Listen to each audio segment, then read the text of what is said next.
Hello बच्चों, स्वागत है आप सभी का आपके अपने चैनल गॉड क्लासेस पर। गॉड क्लासेस यानी मैथ्स भी एंड मस्ती भी। तो बच्चों, आप लोग कुछ डिमांड करो और उसको हम पूरी ना करें तो ऐसा तो पॉसिबल है नहीं। बहुत से बच्चों का कमेंट अक्सर आता रहता है कि सर सब कुछ कर लेते हैं, ठीक है, बेसिक कंसेप्ट पढ़ लेते हैं, क्वेश्चन प्रैक्टिस कर लेते हैं, लेकिन एमसीक्यू में आगे फंस जाते हैं। या तो एमसीक्यू होते ही नहीं है, अगर होते भी हैं तो बहुत ज़्यादा टाइम लग जाता है।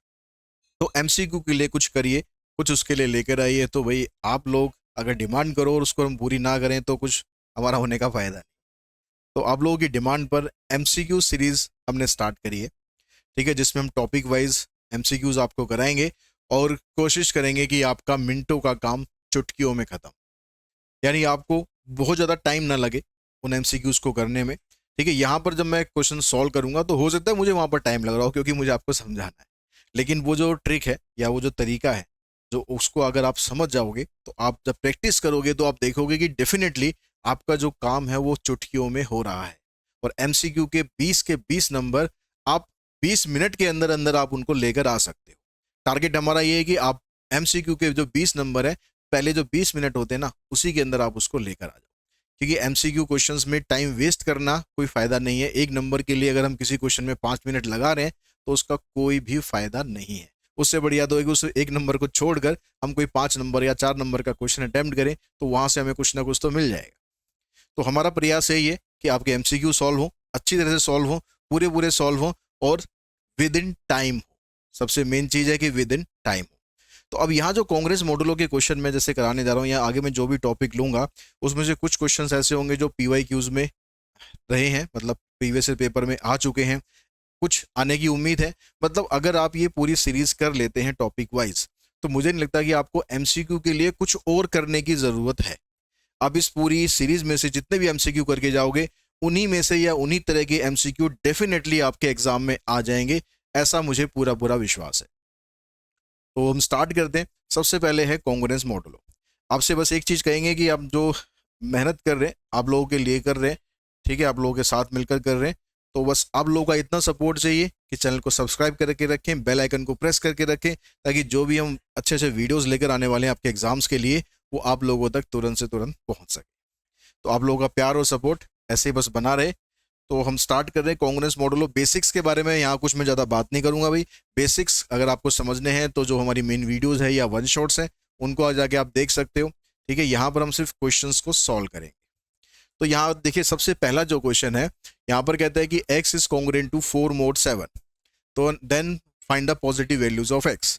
अब आपको पता है कि जो ये कंसेप्ट होता है, उस कंसेप्ट के अकॉर्डिंग इस 4 को जब हम इधर लाते हैं तो x-4 यहाँ पर जो जो भी नंबर बनना है वो 7 से डिविजिबल होना चाहिए, इज डिविजिबल बाय 7। ठीक है, ये इसका कंसेप्ट होता है। तो अगर आप यहाँ पर क्वेश्चंस को सॉल्व करने बैठोगे तो टाइम आपको ज्यादा लग गया, क्योंकि हम यहाँ पर सिर्फ एमसीक्यू प्रैक्टिस कर रहे हैं। तो आप ऑप्शंस पे जाओ यहाँ पर कि ऐसे कौन से ऑप्शंस हैं जिसमें x की जगह में वैल्यू रखूंगा तो वो 7 से डिवाइड हो। अगर हम पहले ऑप्शन की बात करें, यहाँ पर सबसे पहली वैल्यू है 4। अगर हम रखते हैं 4 - 4 0, 0 से डिवाइड हो जाएगा। अगर रखते हैं 11, 11 - 4 7 से डिवाइड हो जाएगा। 18 -4 14 आएगा, 14 इससे डिवाइड हो जाएगा। मतलब यहाँ पर जितने भी नंबर आ रहे हैं कि सारे के सारे इससे डिविजिबल हैं, तो ये हमारा ऑप्शन हो सकता है। अगर हम इसको देखें तो भैया यहाँ से 11 में से 4 के साथ, ये भी ठीक है, ये भी ठीक है, लेकिन इसमें जो 4 आ रहा था ना, 4 यहाँ पर मिसिंग है, 4 यहाँ पर नहीं है। 4 भी तो इसका आंसर हो सकता है ना, तो इसलिए ये ऑप्शन हमारा करेक्ट नहीं बनेगा, हमारा ऑप्शन ये करेक्ट बनेगा। यहाँ पर और किसी ऑप्शन में आप जाओगे जहाँ से 8 है, 8 में यहाँ पर माइनस करूंगा, 8 - 4 4 आएगा, तो 4 7 से डिवाइड नहीं होता।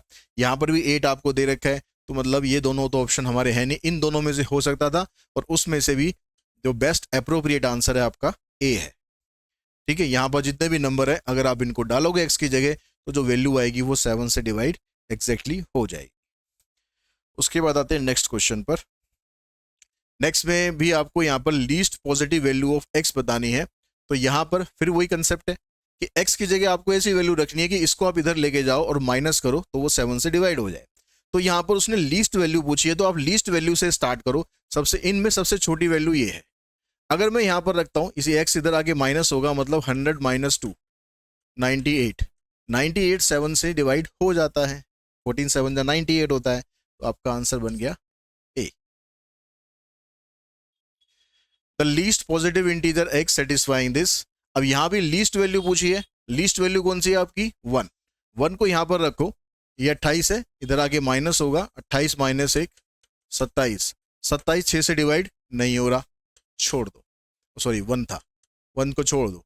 2 को रखेंगे तो 28 माइनस 2 26, 6 से डिवाइड नहीं हो रहा, 2 को भी छोड़ दो। ठीक है, 3 को भी मेरे ख्याल छोड़ दो, सीधा 4 को ट्राई कर लो, तो 28 माइनस 4 24 आएगा, और 24 6 से डिवाइड हो जाएगा, तो यही हमारा आंसर है। अगर आपको क्लिक करता है कि भाई हाँ नहीं 4 आपका आंसर होगा, वैसे भी मैं तो यहाँ कर करके देख रहा हूँ, फटाफट इसको वर्बली मतलब आप रीडिंग टाइम में इस क्वेश्चन को सॉल्व कर दोगे अगर ये कंसेप्ट आपको अच्छे से पता है। उसके बाद जो नेक्स्ट है, नेक्स्ट में कहता है कि भाई 2x equals to 1 mod 3 then positive integral value of x। तो यहां पर आपको ये 1 इधर आएगा, यानी 2x माइनस 1, तो x की जगह आपको वैल्यू पुट करनी है जो कि 3 से डिवाइड हो जाए। तो यहां पर अगर मैं 3 रखता हूं तो ये हो जाएगा 2 3 6, 2 3 6 माइनस 1 यानी 5 आएगा, 5 इससे डिवाइड नहीं होगा, तो ये ऑप्शन मेरा खत्म। सेकंड में क्या है, यहाँ पर 2 है, ठीक है, सेकंड वाले ऑप्शन में 2 इंटू 2 माइनस 1 3 आएगा, 3 इससे डिवाइड हो रहा है। उसके बाद आप देख लो कि 2 के बाद इसमें 3 ऐड हो रहा है, 2 और 3 5, 5 3 8, मतलब ये जितने भी नंबर आप रखोगे सब 3 से डिवाइड हो जाएंगे। किसी को भी चेक कर लो आप, जैसे 5 अगर रखोगे तो 2 5 जा 10, 9 हो जाएगा, 2 8 जा 16 माइनस 1 15, तो यही आपका आंसर बनेगा। ठीक है, तो कंसेप्ट आपको बस पता हो और बहुत आराम से आपके क्वेश्चन सॉल्व होने वाले हैं यहाँ पर। नेक्स्ट आता है, ये क्वेश्चन है आपके पास, ये 24 आवर क्लॉक के हिसाब से आपको टाइम बताना है कि ये वाला जो टाइम होगा 24 आवर क्लॉक में हम इस टाइम को कैसे एक्सप्रेस करेंगे। तो भाई यहाँ पर आप देखो, ये जो पहला जो होता है ना आपके पास, ये रेशो नहीं है, 9:30 नहीं है यहाँ पर, ये टाइम है। तो ये 9 आवर्स है, ये 16 आवर्स है, 16 और 9 दोनों को प्लस करो, 25 आवर्स हो गए, 30 और 40 ये हो गया 70 मिनट्स। अब आपको पता है जो मिनट्स होते हैं, मिनट्स में हम मैक्सिमम 60 तक रखते हैं, उसके बाद 61 मिनट नहीं होता, फिर हम 1 मिनट पर आ जाते हैं। तो यानी यहाँ पर जो 70 है, 70 को ब्रेक करके आप 60 प्लस 1 कर दो, 60 प्लस 10 कर दो। अब इस 60 का मतलब होता है 1 आवर, इस 1 आवर को इसके अंदर ऐड करो तो ये बन गया 26 आवर एंड 10 मिनट। अब जब हम आवर्स की बात करते हैं तो आवर्स भी एक दिन के अंदर 24 होते हैं, अब उसके बाद अगला दिन स्टार्ट हो जाता है। तो इसको आप ब्रेक करोगे 26 को 2 पार्ट में, 24 प्लस में 2, तो यानी जो आंसर आएगा ये 24 आवर तो एक दिन हो गया आपका, इसको तो खत्म करो, बच गया क्या आपके पास 2 आवर एंड 10 मिनट, ये आपका आंसर होना चाहिए। इसमें आंसर बनेगा आपका 5th का C. The last unit digit of 22 raise to power 12। अब यहां पर आपसे एमसीक्यू क्वेश्चन आप कर रहे हो, ठीक है, ऐसा क्वेश्चन सब्जेक्टिव में अगर आएगा तो आपको 22 को पूरा लेके चलना है, लेकिन जब यहाँ एमसीक्यू में आ रहा है और आपसे लास्ट वाले डिजिट पूछ रहा है तो आप ये 22 को सॉल्व ही मत करो, आप सॉल्व करो 2 की पावर 12 को, कि इसको सॉल्व अगर करेंगे तो इसकी जो लास्ट डिजिट आएगी वो क्या है, क्योंकि यहां पर आपकी जो लास्ट डिजिट होगी ना वही आपका काम करेगी लास्ट डिजिट बताने के लिए। आपको इधर क्या है, 2 है 3 है 4 है, इससे कोई मतलब ही नहीं होना चाहिए। तो हम इसको अगर हम सॉल्व करेंगे तो 2 की पावर अगर मैं लेता हूं 6, 2 की पावर 6 हो जाता है 64, 64 को अगर 10 से डिवाइड करेंगे तो रिमाइंडर आएगा 4। ठीक है, 2 की पावर 6 कितना होता है, 2 की पावर 6 होता है 64, और इसको अगर आप 10 से डिवाइड करोगे तो रिमाइंडर आएगा 4। तो पावर आपको कितनी लेके जानी है, पावर आपको चाहिए 12 तक, तो यहां पर पावर हम पावर की पावर करेंगे तो 12 यहां आ जाएगी, यहाँ 4 की पावर 2, तो भाई इधर तो 2 की पावर 12 हो जाएगा, इधर आपके पास 16 आएगा, 16 को डिवाइड करोगे तो आपके पास 6 बचेगी इसकी लास्ट डिजिट, तो आंसर बनेगा 6th का सी। नेक्स्ट में आ गया यहाँ पर the value of 5 raise to power 12 mod 4। तो इस तरह के क्वेश्चन में हमें क्या करना होता है, हमें कोशिश ये करनी है कि ऐसी हम पावर से स्टार्ट करें जिसको अगर आप 4 से डिवाइड कर रहे हो तो रिमाइंडर आपका 1 आ जाए। तो यहाँ पर 5 खुद ही है, यानी 5 की पावर अगर मैं 1 लेता हूँ और इसको सॉल्व करते हैं तो आपके पास 1 रिमाइंडर आ जाएगा, और 1 रिमाइंडर आते ही ना आपका काम ऑलमोस्ट हो गया। अब 5 की पावर आपको कितनी करनी है, 12 करनी है, तो 5 की पावर 12, तो इधर भी 1 की पावर 12 करोगे, अब 1 की पावर 12 तो भाई 1 ही रहता है ना, तो यानी यहाँ पर जो रिमाइंडर आएगा आपका 1 आ जाएगा, यानी 7th का आंसर आ जाएगा B. What is the unit place digit of 19 factorial plus 3 raise to power 13। अब ये जो फैक्टोरियल वाले क्वेश्चंस है ना, अक्सर बच्चों का दिक्कत आती है कि सर 19 फैक्टोरियल आ गया है, 19 फैक्टोरियल को सॉल्व हम कैसे करें, 19 18 17 16 15 14 सबको मल्टीप्लाई क्यों करें, कैसे करें। तो यह मल्टीप्लाई करना ही क्यों है। आपके पास कभी भी अगर 5 फैक्टोरियल आ जाए या उससे बड़ा कोई भी नंबर आ जाए, 5 फैक्टोरियल 6 7 8 9 10 11 कुछ भी आ जाए, तो इसकी जो लास्ट डिजिट है ना वो जीरो होगी। आपको सॉल्व कुछ करना ही नहीं है, इसकी लास्ट डिजिट जीरो होगी। क्यों होगी, क्योंकि जब आप 5 फैक्टोरियल को सॉल्व करोगे 5 इंटू 4 इंटू 3 इंटू 2, तो 5 और 2 यहां पर आएंगे तो ये मिलकर बन जाएगा 10। तो यहां पर ये कुछ भी आता रहे लेकिन लास्ट वाली जो डिजिट है आपकी वो जीरो आएगी ही आएगी। तो अगर हम 19 फैक्टोरियल सॉल्व करेंगे तो उसमें ये तो आएगा ही कहीं ना कहीं, और उसमें तो बल्कि 10 भी आ जाएगा खुद। तो यानी 19 फैक्टोरियल को अगर आप सॉल्व करोगे तो इसकी जो लास्ट डिजिट है वो जीरो आएगी। आपको सिर्फ इसको सॉल्व करना है कि इसकी लास्ट डिजिट क्या आएगी। तो इसको आप सॉल्व करने के लिए क्या करो, 3 की पावर 13 है तो 3 की पावर 2 से स्टार्ट कर देते हैं। इसको सॉल्व करेंगे तो -1 हमारा रिमाइंडर आ जाएगा। लास्ट डिजिट अगर निकालनी है तो हमें 10 से डिवाइड करके देखना पड़ता है। तो 3 की पावर 2 मैंने ली 9, ठीक है। 9 को सॉल्व करने पर अगर मैं 10 से डिवाइड करता हूं तो 2 रिमाइंडर आ सकते हैं, या तो 9 आ सकता है या फिर -1 आ सकता है, ठीक है। मैंने -1 निकाल लिया। अब ये मत कहना यार -1 क्यों आया है, ठीक है। ये अगर ये मतलब बेसिक्स वाली चीजें दिक्कत है तो फिर बेसिक कंसेप्ट आप देखो, एमसीक्यू पे बाद में आना, बेसिक आपको अच्छे से क्लियर होना चाहिए। अब यहाँ पर पावर कितनी चाहिए, 13, तो 3 की पावर 2 को मैं मल्टीप्लाई कर दूं 6 से, तो यहां पर आ जाएगा 3 की पावर 12, इधर आ जाएगा 1। अब पावर 13 करनी है तो एक 3 मल्टीप्लाई आपको और करना है, तो इधर भी मल्टीप्लाई कर दो, तो ये आपके पास बनेगा 3।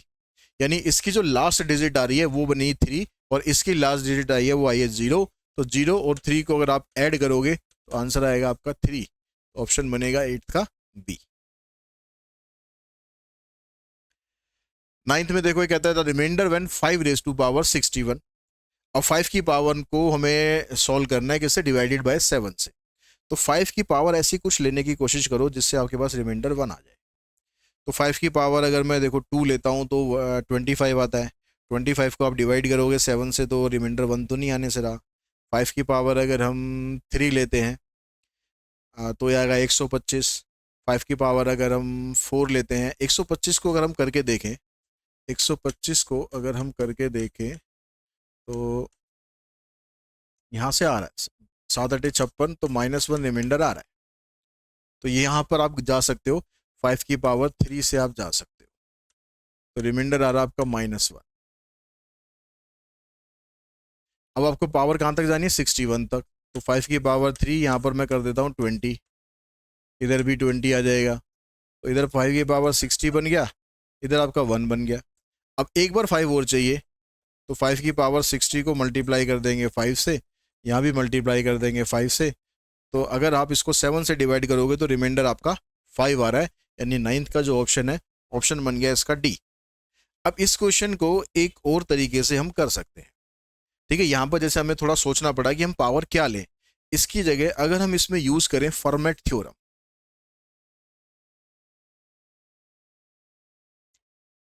ठीक है, ये कई क्वेश्चन में आपके काम आएगी।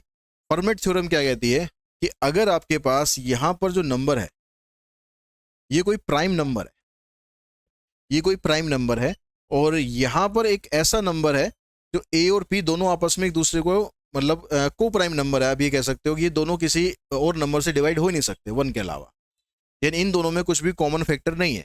तो ए की पावर p-1 अगर मैं करूंगा तो इससे रिमाइंडर मुझे हमेशा 1 मिलेगा, ठीक है। फॉर्मेट थ्योरम क्या कह रही है कि यहां पर जो मॉड के साथ जो नंबर होगा वो होना चाहिए एक प्राइम नंबर, और यहाँ जो ए होगा, ए और पी दोनों को प्राइम नंबर होंगे, यानी दोनों का कॉमन फैक्टर 1 होना चाहिए। तो ए की पावर आप p-1 करोगे तो इसका कॉन्ग्रुएंस वैल्यू हमेशा 1 आएगी। जैसे अगर मैं इस क्वेश्चन में इसको लगाऊं तो यहाँ पर ये रिमाइंडर जो है, ये मॉड के साथ जो नंबर आएगा 7, ये प्राइम नंबर है। 5 और 7 दोनों आपस में 1 के अलावा किसी और से डिवाइड नहीं हो सकते। तो अगर मैं यहाँ पर लिखूं 5 की पावर 7 -1, तो इसकी जो वैल्यू आएगी ये हमेशा 1 ही आएगी। 5 की पावर 7 -1 यानी 5 की पावर 6। मैं आपको इसको चेक करके दिखा देता हूं कि ये कैसे होगा। तो 5 की पावर 6 कितना बनेगा, 5 की पावर 3 होता है 125, 125 को 125 से मल्टीप्लाई करते हैं, 25, 5 दूनी 10, 2 12, 5 और 1 6, 2 250 ये हो गया, 125 ये हो गया, 5 2 5 5 10 6 16, 2 2 4 5 और 1। ठीक है, अब इसको आप 7 से डिवाइड करके देखो, रिमाइंडर इसका 1 आ रहा होगा। 7 दूनी 14, 7 दूनी 14, 7 21, 7 दूनी 14, देखो रिमाइंडर इसका 1 आ रहा है। तो यहाँ पर जैसे हमें सोचना पड़ा था कि भाई 5 की पावर हम 3 लें 4 लें, ये सोचना पड़ा हमें, लेकिन इसमें आपको सोचने की जरूरत नहीं है। आपको पता है कि भाई 5 की पावर 7 -1 यानी 5 की पावर में अगर 6 कर दूं, यानी इस क्वेश्चन को करने का दूसरा तरीका क्या हो गया कि मेरे को ये पता है कि 5 की पावर 6 को अगर मैं सॉल्व करूंगा तो इसकी वैल्यू 1 आएगी। अब यहाँ पर कितनी चाहिए मुझे पावर, 61 चाहिए, तो 5 की पावर 6 इंटू में 10 कर दूं, 1 की पावर 10, ये हो जाएगा 5 की पावर 60, ये 1 हो जाएगा, 5 की पावर 60 इंटू में 5 कर दूं तो यहाँ पर ये 1 आ जाए, 1 इंटू 5 यानी 5 आ जाएगा।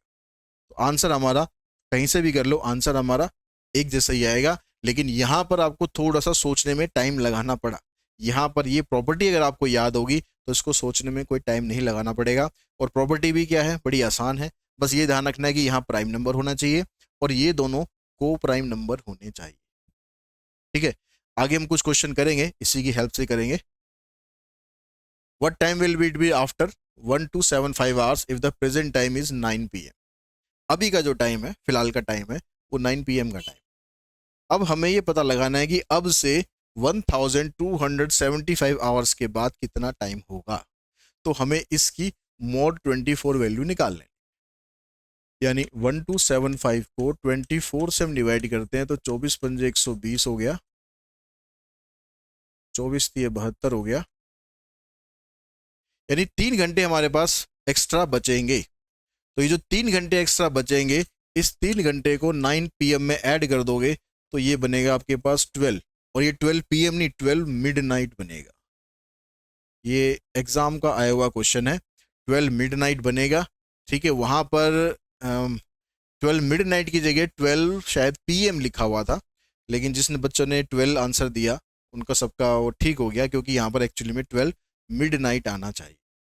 ठीक है, 12 AM PM कुछ नहीं होता, या तो 12 नून होगा या मिडनाइट होगा। The smallest positive integer mod 11 to which 282 is congruent. आपको ये बताना है कि भैया स्मॉलेस्ट पॉजिटिव नंबर इसमें से कौन सा होगा जिसका हम 82 के साथ मॉड करें तो उसकी कॉन्ग्रुएंट वैल्यू के बराबर। मतलब हमें ये पता लगाना है सीधा कि 282 is congruent to x mod 11, ये पता लगा, क्वेश्चन ये कह रहा है। तो यहाँ पर वही कंसेप्ट यूज करो। अब इसने लीस्ट वैल्यू पूछी है, स्मॉलेस्ट वैल्यू पूछी है, तो स्मॉलेस्ट से स्टार्ट करेंगे। तो इस x को इधर लाएंगे, मतलब माइनस करना है। तो 282 में से अगर हम 3 को माइनस करते हैं तो 279 आता है। क्या 279 11 से डिवाइड हो जाएगा? तो मेरे ख्याल हो जाना चाहिए, नहीं होगा। 9 और 2 11, 11 में 7 4, नहीं होगा। ठीक है, ये इससे डिवाइड नहीं होगा। फिर इसके बाद अगला नंबर कौन सा है? 7। तो ये आ जाएगा कितना, 12 में 7 के 5, 275। इसको करोगे आप तो ये हो जाएगा डिवाइड। ठीक है, 11 दूनी 22, 11 पंजे 55, ये हो रहा है डिवाइड। तो मतलब ये हमारा आंसर आ जाएगा 11th का B.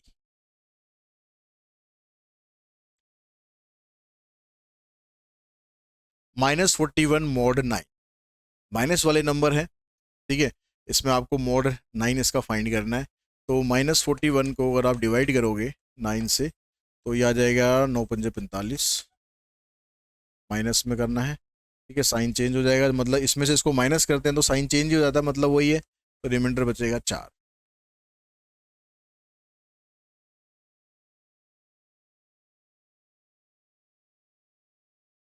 This is divided by 8, then the remainder is. अभी कह रहा है कि भाई इन तीनों का जो मल्टीप्लीकेशन आएगा उसको अगर आप 8 से डिवाइड करोगे तो रिमाइंडर क्या आएगा। तो अगर हम इन तीनों को मल्टीप्लाई करने बैठ गए तो फिर लानत है हम पर। ठीक है, प्रॉपर्टी हम क्या लगा रहे हैं? प्रॉपर्टी क्या कहती है? प्रॉपर्टी कहती है कि आप इन तीनों को अलग अलग रिमाइंडर निकाल लो ना। आप 8 से इसको डिवाइड करो, 8 चौक 32, 6 रिमाइंडर बचेगा। 8 पंजे 40, 2 रिमाइंडर बचेगा। 8 पंजे 40, रिमाइंडर 5 बचेगा।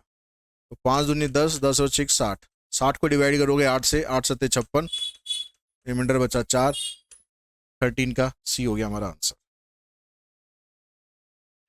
The remainder when 2 raise to power 160 divided by 17। अब यहाँ पर देखो 2 की पावर 160 है। अब इसको करने का एक तरीका तो ये है, मैं 2 की पावर 4 ले लूँ, मैं 2 की पावर 4 ले लूँ, 2 की पावर 4 करेंगे तो 16 आ गया, 16 को डिवाइड करेंगे तो -1 रिमाइंडर आ जाएगा।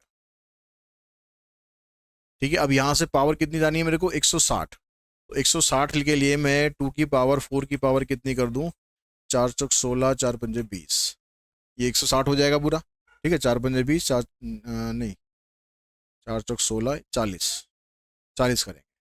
ठीक है, तो यहाँ -1 की पावर हो जाएगी 40, तो यहाँ पर 2 की पावर 160 आ जाएगा, इधर आपके पास 1 रिमाइंडर आ जाएगा, तो आंसर आ जाएगा 14 का डी। ठीक है, इसमें भी अगर फॉर्मेट थ्योरम आप लगाना चाहते हो, फॉर्मेट थ्योरम इसमें भी आप लगा सकते हो। यहाँ पर देखो 17 प्राइम नंबर है, तो 2 की पावर कितनी हो जाएगी, 2 की पावर 17 -1 यानी 2 की पावर 16, तो 2 की पावर 16 को सॉल्व करोगे तो रिमाइंडर इसका 1 आएगा। अब 2 की पावर 16 से 160 तक जाना है तो इसकी पावर 10 कर दो, इसकी पावर भी 10 कर दो, यानी आंसर इसका 1 आएगा। यहाँ से भी आएगा, वहाँ से भी आएगा, तो जहाँ आपको लगता है इजीली पावर मिल जाए ठीक है, जहाँ इजीली पावर ना मिले फॉर्मेट थ्योरम लगा दो। ठीक है, दोनों तरीके मैंने आपको बता दिया। जैसे यहाँ पर कह रहा है कि 3 की पावर 200 डिवाइडेड बाय 7, तो 3 की पावर अगर मैं यहाँ पर 3 की पावर 3 करूँ तो 3 की पावर 3 27 हो गया, 27 को मैं 7 से डिवाइड करूंगा तो रिमाइंडर -1 आ जाएगा। तो एक तरीका ये हो गया। ठीक है, दूसरा तरीका फॉर्मेट थ्योरम हो गया, भाई ये प्राइम नंबर है, ये दोनों आपस में डिवाइड होंगे नहीं, तो 3 की पावर 7 -1, 7 -1 यानी 3 की पावर 6 को सॉल्व करोगे तो इसका रिमाइंडर 1 आएगा। अब 6 से आप यहाँ पर 200 तक जाना है, तो 200 तक सीधे तो पहुंच नहीं सकते, 6 की टेबल में 200 तो आएगा नहीं, तो हम क्या करेंगे, 3 की पावर 6 की पावर कितना आ जाएगा, 6 18, 6 18, तो ये हो जाएगा 198 तक तो हम पहुंच गए। ठीक है, 3 की पावर ये 198 बनेगी ना, तो यहाँ पर जो रिमाइंडर है 1 आ गया। अब 3 की पावर 200 चाहिए तो 3 की पावर 2 से मल्टीप्लाई और कर देना है, इधर भी कर दो, तो 3 की पावर 2 मतलब 9 हो गया, तो आंसर आपका बनना चाहिए, अच्छा यहाँ तो 7 है ना, 9 को डिवाइड करोगे 7 से तो रिमाइंडर आ जाएगा आपका 2, तो 15 का आंसर आ जाएगा आपका। The values of x in the set this satisfying 3 - x 5 mod 11, तो यहाँ पर x की जगह आपको कोई वैल्यू रखनी है। ठीक है, इनमें से कोई वैल्यू रखनी है जिससे वो 11 से डिवाइड हो जाए। तो यहाँ पर देखो अगर मैं यहाँ 1 रखता हूँ तो 3 - 1 हो गया 2, और उस 5 को भी इधर लाना है, या पहले आप इसको ऐसा करो कि पहले इसको इधर ला के सॉल्व ही कर लो, 3 - x - 5, तो ये हो जाएगा आपके पास -x - 2। ठीक है, ये वैल्यू है, ये वैल्यू ऐसे होनी चाहिए जो 11 से डिवाइड हो जाए। तो यहाँ मुझे अब क्लियरली पता है कि भाई मैं यहाँ से वैल्यू रखूंगा 9, अगर मैं 9 रखूंगा तो -9 - 2 -11 हो जाएगा, तो मेरा आंसर आएगा यहाँ से 9, 16 का आ जाएगा बी। अब उसके बाद आते हैं हम एसर्शन रीजन। एसर्शन में यहाँ पर कहता है कि भाई 60 equals to congruent to 4 mod m, then possible value of m are this. तो 160 और यहाँ पर है 4, तो 60 में से 4 माइनस करूंगा तो 56, तो यहाँ पर mod m में 56 के फैक्टर होने चाहिए, यानी ऐसे नंबर होने चाहिए जो 56 को डिवाइड कर दे। तो यहाँ पर देखो जो नंबर दे रखे हैं इसने 2 से डिवाइड हो जाएगा, 4 से डिवाइड हो जाएगा, 7 से हो जाएगा, 8 से हो जाएगा, 14 से भी हो जाएगा, 28 से भी हो जाएगा, 56 से भी हो जाएगा, मतलब जो एसर्शन है ये तो मेरा करेक्ट है। ठीक है, अब यहाँ पर कहता है कि reason a congruent to b mod n, देन a - b is an integral multiple of n। ये बात भी ठीक है कि भाई यहाँ पर a - b जो है वो इंटीग्रल मल्टीपल होना चाहिए n का, यानी इसका जो डिफरेंस आ रहा है वो n से डिवाइड होना चाहिए। यहां तक तो बात ठीक है। आगे क्या कह रहा है, where n is greater than और इक्वल्स टू 1, यहां पर इसने गड़बड़ कर दी।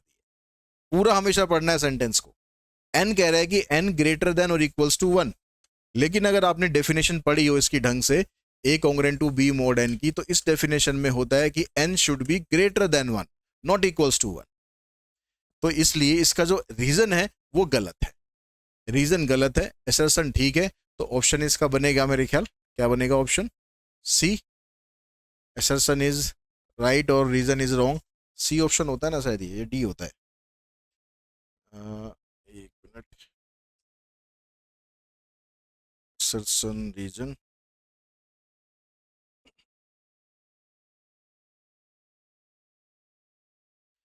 assertion राइट है, रीजन गलत है।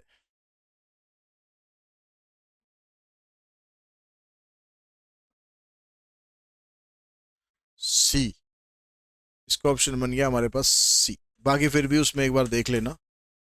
नेक्स्ट में देखो कहता है कि असर्शन दिया हुआ है -62 mod 12 इक्वल्स टू -2। -62 को अगर हम 12 से डिवाइड कर रहे हैं तो उसका जो रिजल्ट है वो -2 आ रहा है। तो क्या ऐसा है? -62 को अगर आपने डिवाइड किया 12 से, तो यहाँ पर 12 5 60 नहीं ले सकते आप, 12 6 72 लोगे, ठीक है, माइनस में। उसको इसमें से इसको माइनस करोगे तो ये आ जाएगा आपके पास +10, मतलब रीजन तो असर्शन तो आपका फॉल्स है।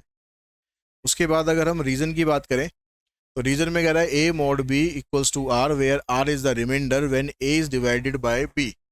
ए को अगर हम बी से डिवाइड करेंगे तो आर इसका रिमाइंडर होता है और आर की जो वैल्यू है 0 से लेकर मॉड बी तक होती है। तो रीजन इसका सही है, असर्शन इसका गलत है, तो इसका ऑप्शन बन गया डी।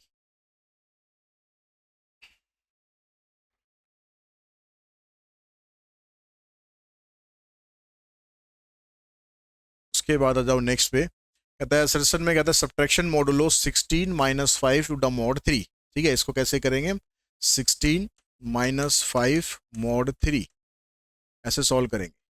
तो 16 - 5 आ गया 11, और 11 को अगर आप 3 से डिवाइड करोगे तो रिमाइंडर आएगा 2। तो यही दे रखा है आपको, मतलब ये तो ठीक है। अब जहाँ रीजन है, कह रहा है कि a + b m जो है इसको a + b मॉड m इसकी वैल्यू होती है अगर a + b जो है वो मॉड m से बड़ा होता है। तो यहाँ पर ये मतलब प्रॉपर्टी ठीक है सारी, लेकिन यहाँ पर तो माइनस यूज हो रहा है ना भाई, ये तो सब्ट्रैक्शन मॉडुलो है, यहाँ पर इसने दे दिया एडिशन मॉडुलो। तो रीजन और असर्शन दोनों ही ट्रू है, but reason is not the correct explanation of assertion. अगर यहाँ पर ये माइनस वाला मॉडुलो देता तो ऑप्शन बन जाता हमारा ए, अभी हमारा ऑप्शन बनेगा बी। कि ठीक तो दोनों है, लेकिन रीजन अलग चीज कह रहा है और असर्शन जो है वो अलग चीज कह रहा है। Last 2 digit of the product is 74। इसकी जो लास्ट 2 डिजिट है हमारे पास वो 74 आ रही है। तो हमें इसको चेक करना पड़ेगा भाई, 307 × 482 का लास्ट 2 डिजिट का मतलब आपको मॉड 100 इसमें फाइंड करना होता है। अगर मैं इसको 100 से डिवाइड करूं तो 7 आएगा, इसको 100 से डिवाइड करूं तो 82 आएगा। तो 7 दूनी 14, 7 8 56 और 1 57। इसकी लास्ट की 2 डिजिट आ रही है 74, वो ठीक है। तो असर्शन यहाँ पर ठीक है। रीजन क्या कह रहा है कि भाई A congruent to B mod N है, C congruent to D mod N है, तो हम इन दोनों को मल्टीप्लाई करके ऐसे लिख सकते हैं। वही काम हम यहाँ पर कर रहे हैं, वही काम हम कर रहे हैं, ठीक है। वहाँ पर मल्टीप्लिकेशन में दिया है, पहले हम उसको अलग कर रहे हैं, फिर उसको हम इकट्ठा भी कर रहे हैं, मतलब ये यहाँ पर रीजन इसको सही एक्सप्लेन कर रहा है। तो इसका ऑप्शन बन जाएगा आपका ए, कि both are true and reason is the correct explanation of assertion. तो ये क्वेश्चन हो गए हमारे कांग्रेस मॉडुलो के। आई होप इस तरह के क्वेश्चन ही आपके एग्जाम में इसमें से आने हैं, और आप इनमें से कोई भी क्वेश्चन आता है तो आप उसको बड़े इजीली कर पाएंगे। फिर भी अगर आप कुछ कमेंट में कहना चाहते हैं, कुछ और आप सजेशन देना चाहते हैं, तो आपका स्वागत है कमेंट बॉक्स में। आज की इस वीडियो में इतना ही। Thanks to all of